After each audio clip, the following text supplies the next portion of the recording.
Well, hello everyone, and welcome to the 2026.1 release party. My name is John Bristow. I'm a developer advocate here at Octopus Deploy. Before we turn our time and attention over to members of the product team, I would like to go through a few housekeeping notes for today's webinar. You are thankfully in the right place, which is for our webinar, etc. Let me just go ahead. I've got the wrong screen. Sorry about that, Chips. I got the wrong screen loaded up here. Awesome. So if at any time you have to jump out, that's fine. We're recording this up on YouTube and all our other social media networks, so you can check it out over on our YouTube page, which you go to youtube.com/octopusdeploy. You'll see a page that looks like this. We've got all kinds of awesome videos on things that may relate to the work that you're doing around CD or product features you may be interested with Octopus Deploy. We've got a show called Deploy on Friday. We've got a show called Argo Unpacked. You'll find this all on our YouTube channel at youtube.com/octopusdeploy. As the kids like to say, make sure you like and subscribe. The other thing to mention is the fact that we're doing this as part of our series of webinars. We do a lot of webinars every month. And so if you go to octopus.com/webinars, you'll see all kinds of webinars that are coming up. So today we're doing our release party. We're going to be celebrating everything that went into the release of 2026.1. Later on, we've got Costas and Dan talking about why Argo CD breaks at scale and how to avoid it. And then later on, we've got Steve and Charlotte talking about AI's real impact from developer tools to organizational outcomes. That's co-hosted with TechStrong, our friends over there. And then for those who can't make it to KubeCon in Amsterdam later on, we're going to be doing a recap. We're going to be doing a recap of everything that we saw in Amsterdam at KubeCon. It's going to be myself, Steve, Dan, etc. It's going to be a lot of fun. So make sure to check that out there at octopus.com/webinars. Awesome. So we are here to discuss everything that's new in 2026.1. As folks may be aware, we shipped the latest version of this product on March 10th, and we're going to be going through all the features here. But first, before we get into that, we're going to introduce our lovely speakers here. We've got Ships, we've got Jin, we got Michelle joining us here. Ships, let's start with you. What team are you on? What sort of features do you look after? Welcome to the webinar, etc.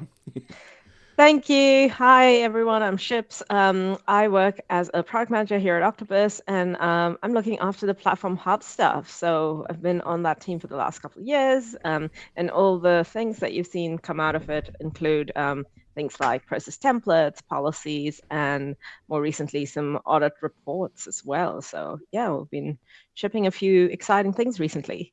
Yes, you have. It's been awesome stuff to see. Michelle, over to you.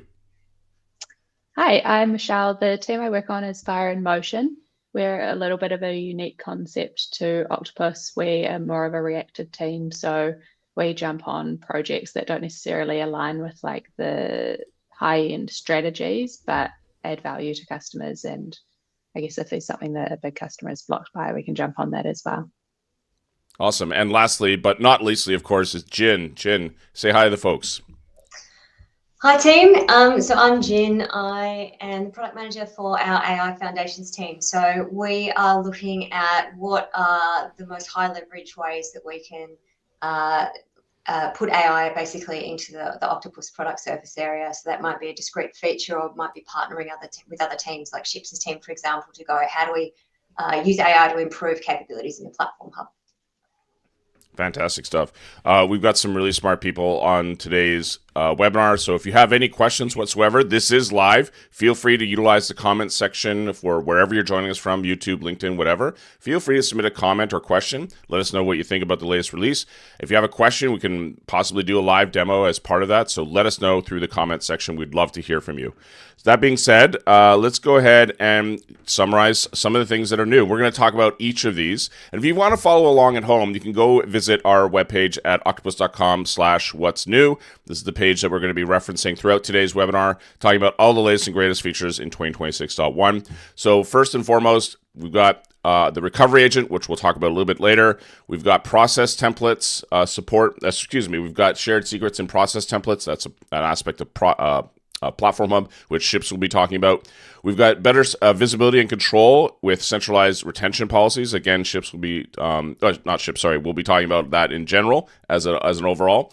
We'll be talking about how we can better organize our instance at scale with improved tagging, so tag sets, etc. Michelle will be talking about that.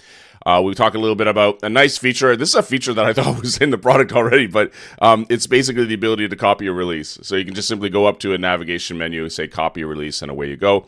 And then finally, NPM support. Yes, we finally have NPM feed support. This means you don't have to go through this sort of arduous journey of setting up NPM packages and having triggers that don't flow, etc. Now you have built-in support with NPM feeds, which now means you can do automated releases via NPM, which is fantastic. Anyways, that is where we're going to be anchoring our discussion around this. And to start us off, we're going to start off with Ships, who's going to be talking a little bit about some of the things that are new in Platform Hub. So I'll switch over to your screen here, Ships, and you can walk us through some of the coolness that is in the product now. Yeah, thanks, John. Sorry, just getting my screens in order as well. There we go. That's a bit better. All right. So as you all know, we've been working on this thing, Platform Hub. Platform Hub is a place for platform teams to help them standardize and build in the right guardrails to enable their teams to, follow deployment best practices. So it's a purpose-built space to help, consolidate and reduce duplication, reduce configuration drift, and all of those good things. Ideally, it's really easy for your app teams to follow the standards, and it ideally, ultimately, accelerates delivery because they don't have to think about how to deploy their stuff if platform teams have done all the thinking for them. So that's like the wider context of Platform Hub. Within that, we have something called process templates, which we shipped in the last year. They're a type of template that encapsulate reusable sets of deployment steps, so they can be 1, 2, 3, 4 steps that are constantly reused across all of your deployment processes. And you can define it once within Platform Hub and publish it out to all of your app teams. One thing is with Platform Hub and with process templates as well, we've taken an approach where everything is backed by Git. So all of this is represented in OCL in the backend, and that helps with branching and versioning and ensuring that you're, as a platform team, you're able to test your changes before you roll out and publish to your app teams. So in context of all of that, one of the things is that we introduced this time around is we're adding support for secrets with process templates. Now, before this feature, as a platform team, you'd have to parameterize a secret or a secret, and you'd parameterize it, and the platform team would have to fill it out. Now, this can be a pain, especially if you imagine, in our case, let me walk you through this actually. So here's a process template that I created, which must be run before all of your deployments happen. So these are the pre-flight steps that happen before the actual application or service is deployed. In here, I have a few steps around creating an SBOM, validating some configuration, and then sending a notification, in this case, via Slack. So as you can imagine, with a Slack notification, we have a secret, which is around the Slack hook. This is, a Slack requires the secret to go authenticate with your company's, your organization's Slack instance. And so currently, you would have had to publish this out as a parameter, and this would actually be supplied by the project, just like the worker pool. But with this new feature, now, in this case, this is annoying, right? Because you just have one Slack web hook because you have one Slack for all of your company. In this case, you, as a platform team, you can now just add the value in, and your app team doesn't really have to worry about it. Very nice.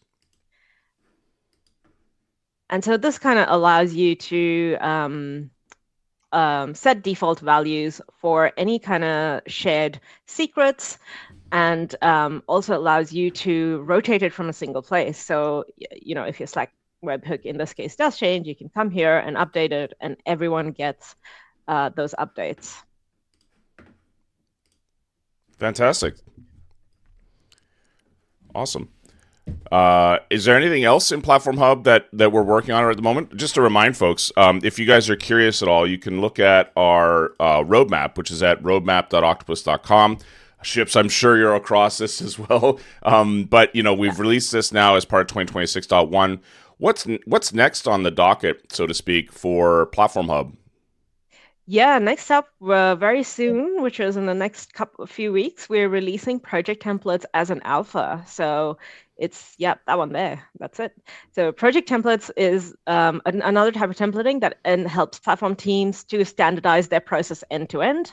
So process templates is for small reusable blocks. Project templates allows you to fix and have a end-to-end process that you can just hand over to your app team and they can just get started straight away.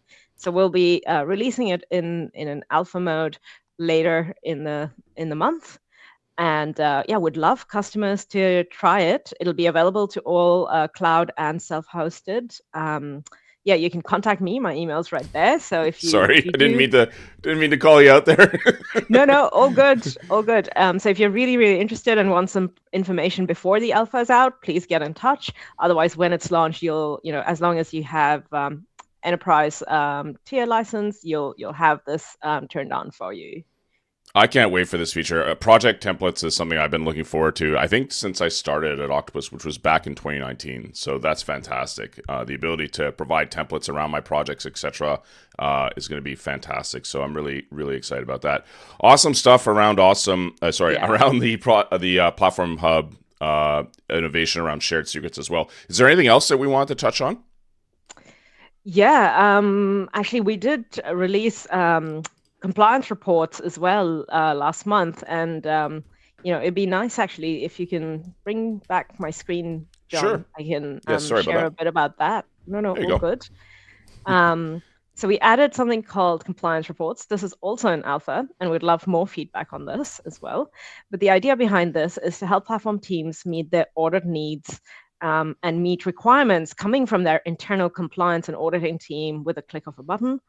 Now, what we heard from customers is some of the most common questions that an auditor internally, especially asks a platform engineer or a DevOps engineer is, who has permissions to deploy, what was actually deployed, and who has permission to go edit your deployment process as well. So these are some of the most popular questions that get asked, and you're asked to provide evidence for it. Now, you can go in the Octopus audit logs today and gather that evidence through a bunch of filtering and stuff. It's definitely possible, but we're trying to take it up and make it a little bit that much more easier for you to go and export a report and hand it over in a few minutes to your auditor.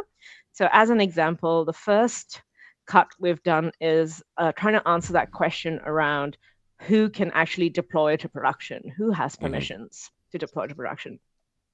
So here you can go ahead and select all of your production environments. So in this case, I'll select a couple of them. Here we go. So I can go and select and hit create my report.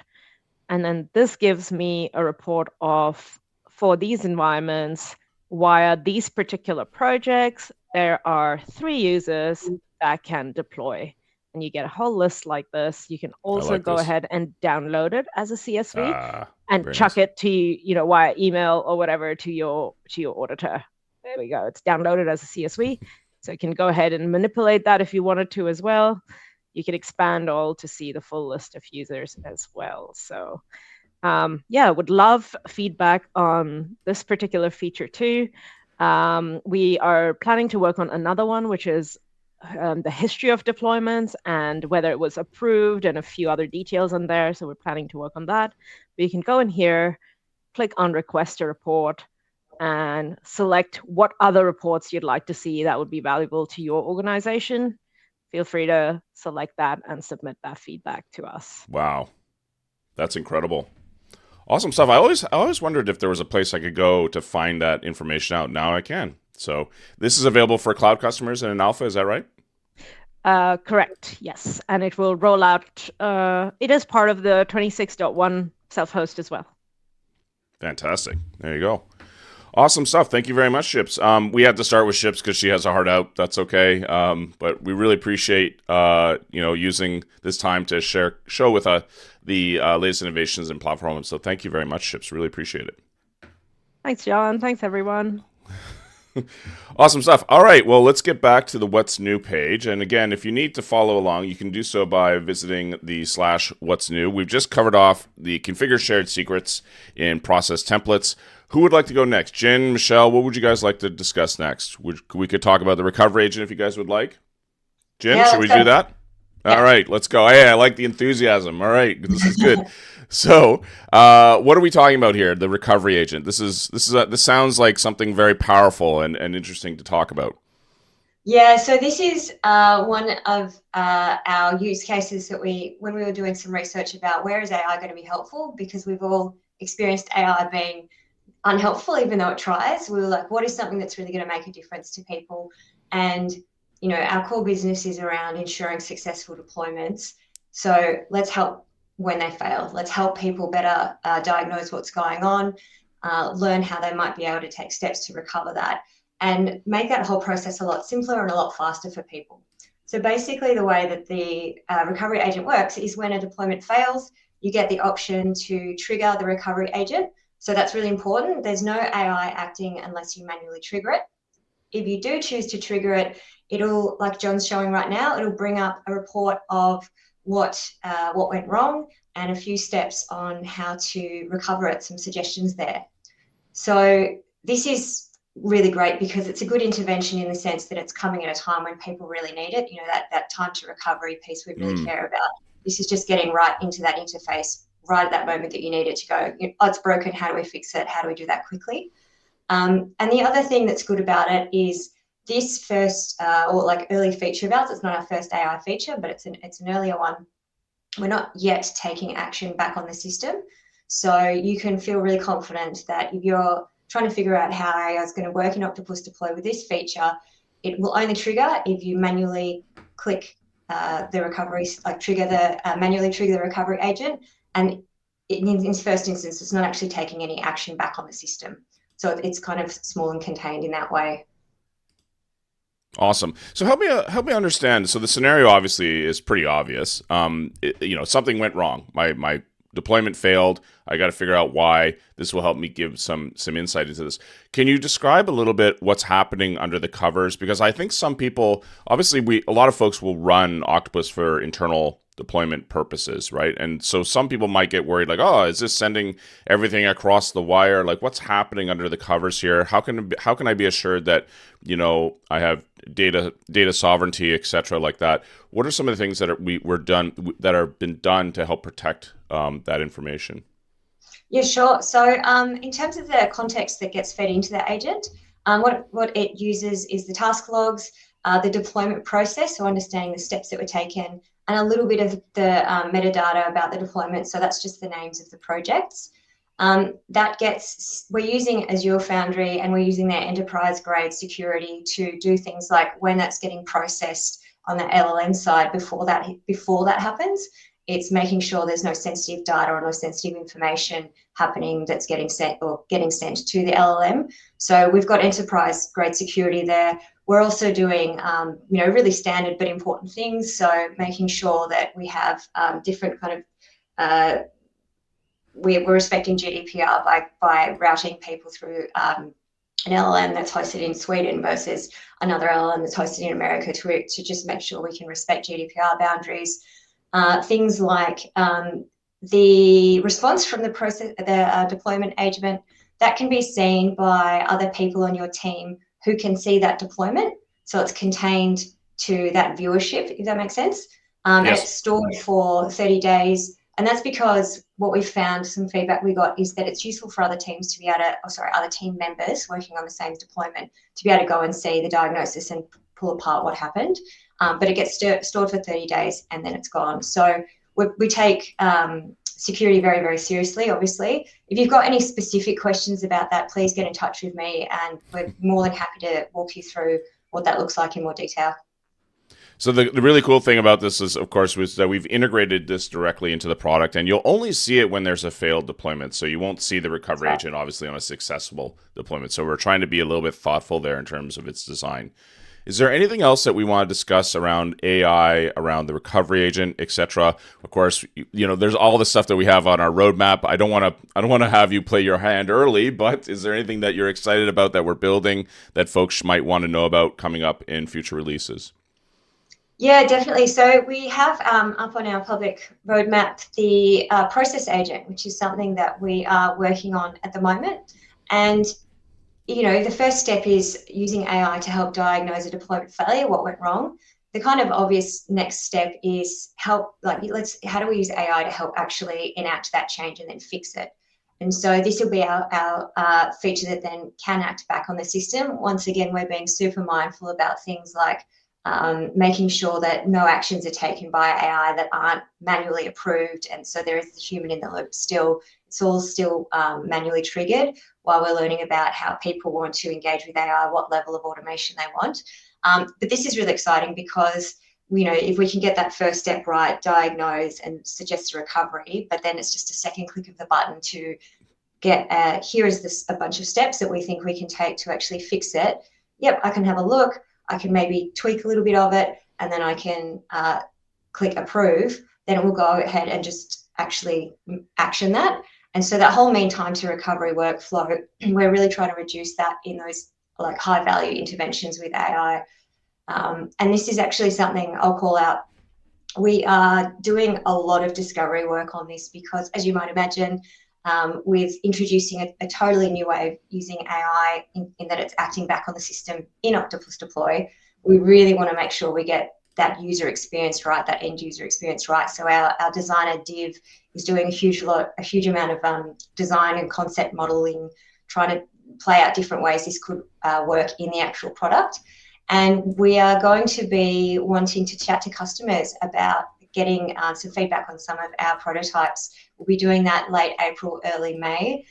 So if this is a feature that's interesting to you and you want to get involved in shaping it very directly, what it's going to look like, what the end user experience is, what really matters to you, please get in touch with us. We'd love to chat to you. We'd love to run you through some prototypes and get your feedback to inform what we're doing here.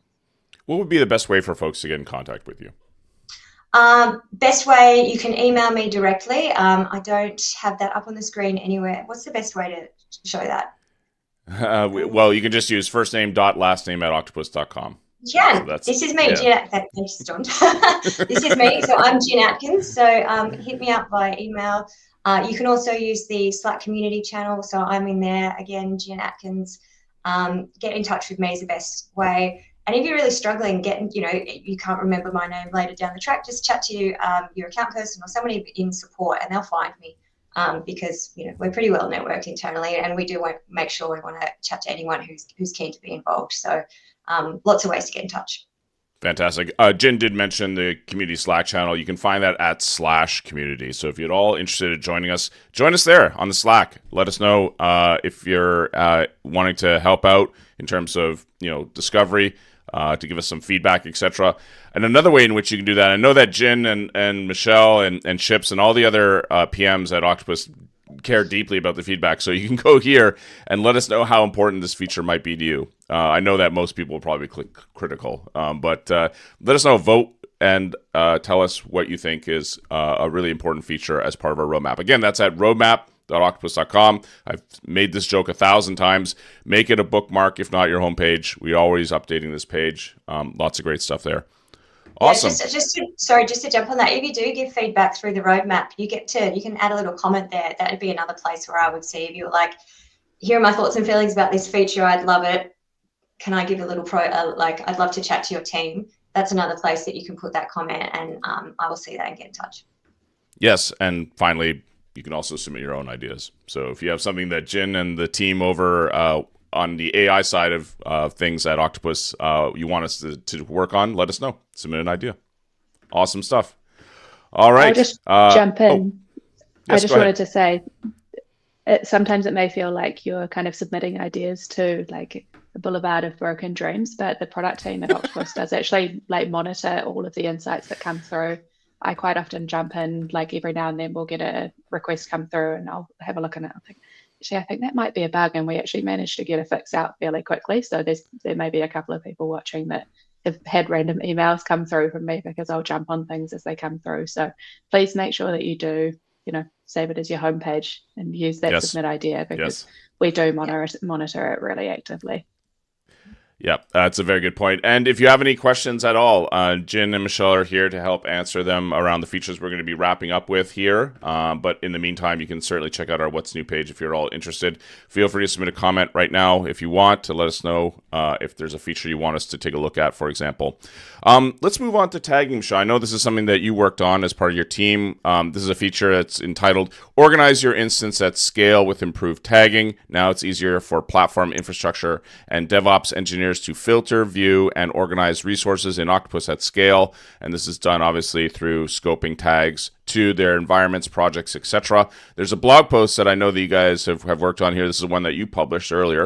And then you can check this out at octopus.com/blog. So you can go ahead and subscribe to our RSS feed there if you're all inclined. But this is a blog post you wrote about extended tag sets. So tell us all about tag sets, that are the innovations that are new in 2026.1.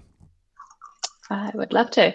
Yeah, so we've done quite a bit of work on tag sets. Those who have used tenant tag sets in the past will be familiar with those, but rather than just being limited to tenants, now you are able to scope to projects, environment, runbooks, and very soon your target tag sets will be migrated in here as well, so that you can manage them a little bit easier. So what we've also changed is, where previously with tenant tags, everything was just multi-select. You could tag anything and everything as you pleased. We've added more types. So you've got single select as well as the multi-select, and then free text as well. Where that comes in really handy for the single select is, say, for example, with your environments, you may want to be able to tag prod or non-prod. So here I can say, here's the two. Oh, let's switch over to your demo. Sorry. Let's switch over to your screen. Sorry. My bad. Go ahead. Yeah, sorry. So within your tag sets, you can see here you've got added scopes, added types within your environment types. Where the single select may come in really handy is you've got prod and non-prod. With those, you don't want that. There's no situation where an environment is both prod or non-prod. So to reduce a human error a little bit, we're having that so that you can just determine, I want that to be single select. People only select one or the other for each environment. Where that'll come in particularly handy, and this kind of overlaps with what Ships was talking about earlier in the the platform hub, is you can use these environment tags to hang policies off. So if you've got a policy that you want to apply to your production environments only, then you can tag all your environments and then hang that policy off your production tag, which is a really nice way to use it. A couple of other use cases I'll go through. It's a little bit hard because everyone likes to use Octopus slightly differently, and will have different requirements around, maybe organizational metadata that they want to use for these tag sets. But yeah, as well as the not prod or non-prod use case, we've got with the project tags, you may want to tag with product lines, with teams. So then when you're on your project dashboard, and you want to be able to filter, you can filter with your tags here. So that this is a demo instance, so it's not particularly unwieldy to use, but if you've got a lot of projects, being able to narrow them down makes a big difference here. So you can just look at what you care about at that point in time. And also with runbooks, we've added the ability to trigger, so you can use runbook triggers, and the trigger can specify, rather than just one or two runbooks, you can specify by tag. So then if you wanted to tag all your runbooks by the type of runbook that they are, if you know that there's a specific point that you want all of that type to be triggered, you can do that as well. We've kind of left it there for now. A lot of the use cases were just around that organization of the dashboard and being able to see what you really care about. Going back to the roadmap that John was talking about earlier, this is where we want to hear more from you. So in the blog and both in the roadmap, there's different ways to get in touch. I'll be monitoring everything just to hear, as you start to adopt tags, what's useful for you, where do you want to where do you want to use that? So at the bottom of that blog, you'll see there's a survey that's linked. So if you jump in there, you'll be able to give us your opinion on what will be really helpful for you. And that will help us with direction of what happens next. A couple of things that are front of mind are potentially being able to freeze by, so we've got deployment freezes being able to freeze by tags. So the ability to freeze all production I like that. environments That's would nice. be really nice. Like, going on Christmas holiday, I don't want to worry about it. I don't want to go through and manually select everything. I just want all prod to be frozen. Also, the ability, we've got priority deployments as well. I want all of my prod environments to automatically get priority. So there's those use cases. Also, we've got the license usage page at the moment. Some customers, when it comes to like assigning the license usage to cost centers, you may want to be able to filter your license page by tags. So yeah, a lot of potential things, but we want to make sure that what we work on next is what customers actually want. So that's why we're holding off for now. We'll listen to you, and then we'll move on and pick up what's going to add the most value next. Awesome. And if you want to read Michelle's blog post, you can check out our blog at octopus.com/blog. Thanks a lot, Michelle. That's awesome. Let's jump back now to the What's New page. As you can see, there's this What's New, which is the more technical variety. There's also the What's New that we have for folks who care about the sort of graphics, etc. But if we jump over, where am I now? Am I on this one? There we go. Yes. So if we jump back to the more colorful variety of What's New, you can see we've covered off a bunch of these. We talked to Ships about everything that's new in the Platform Hub. We've talked to Jin about the recovery agent, awesome stuff around AI. Michelle has shown us some of the new innovations around tag sets. I want to cover off some of the other capabilities that we have in 2026.1. Maybe you haven't seen these before and you're just curious about them. Retention policies. This is obviously something that people care about. Obviously, you want to reduce the amount of size that your Octopus instance may be utilizing it. And retention policies are there to control, obviously, in some cases, the audit log bloat that can occur, right? Audit logs can be very, very big. And so one of the things that we've added the ability to do is obviously define these things called retention policies, which allow you to control how long audit logs are retained, etc. For a long time, this was actually hard to discover. There wasn't really an easy way for you to discover these capabilities. Sometimes you'd have to jump into projects and they just weren't located in the right location. So now we've actually surfaced this out as a retention root object now, and you can go into your release retention policy and define how long releases and deployments are kept for. For example, if you're all curious, there's this nice little note here in the, I guess this is the new feature purple. Is this the color we're going with for new features now with new features, I guess? But retention policy now is can be defined here. This is easier now to get to than on a per project basis. This is default retention policies across all projects now going forward, which is fantastic. So you can read more about this up on our dogs. Sorry, go ahead. I'll just add, if you've got runbooks set up on your instance, you'll also see your runbook retention in that space as well. Yes. Awesome. So yeah, this is something that we're trying to surface out, make it a little bit more high level. Thus the reason why we have the top level menu bar defined here, which is great. So if you want to read more about this, you can check it out on the docs, which we have linked through the What's New page, which is great. And then obviously the ability to copy tags, copy releases, This is just something that we've surfaced up to the root level inside of the hamburger menu or the kebab menu, whatever the menu that, the three dots, I think they call it the kebab menu. Anyways, whatever. So now you can copy release, which is great. This was a feature that I thought was there, but it's something that you can now leverage directly from inside of Octopus for copying releases. We have docs that showcase this, obviously, and so you can use this if you want, which is great. No sense kind of debating that. And then lastly but not leastly, we have support for NPM feeds, which is fantastic. This is something that I thought was badly needed because a lot of folks utilize NPM for front end and for node apps, etc. And just to showcase what this looks like here, I'll jump back to my instance. I'm having trouble navigating my own instance here. So I'm going to jump back here to the root level here called projects. You'll notice down here at the bottom, where are we? External. We have this section here called external feeds. And so here what I can do is I can add a new feed. I can define the type here now, NPM feed, which is now available to me. I can give this a name, such as NPM. I'm going to point it to either a public or private repo here for me to use. I'll just utilize the public one from npmjs.org. In addition to that, I can also specify common things for feeds like retry attempts. I can specify credentials if I want to use a username and password or token. And once that's set up, I can hit on save and test and then search here for various packages that are available up on NPM. And now, thankfully, we can now utilize NPM as part of our feed types inside of Octopus, which is fantastic. The reason why this is great is because oftentimes what you would have to do previously, like if we didn't have this capabilities, you'd have to create a zip or tarball and then push that up to our built-in repository and kind of keep track of two different things. You'd have to keep track of everything that's going on in NPM, in your NPM repository. You'd have to keep track and correlate those two things inside of Octopus. Now, what this means is we can auto-track those things as a feed type, and then we can generate automatically releases as part of that. So this is a wonderful new feature. I'm really happy to see this as part of our What's New, and I think was badly needed. So there you go. NPM support inside of Octopus 2026.1, which is fantastic. Awesome. Is there anything else that we didn't touch on, or is there anything else that you guys wanted to cite here before we wrap things up? Are there any questions to you, dear viewer, that you'd like us to answer possibly? Let us know in the comments. Jim, Michelle, is there anything else that you guys...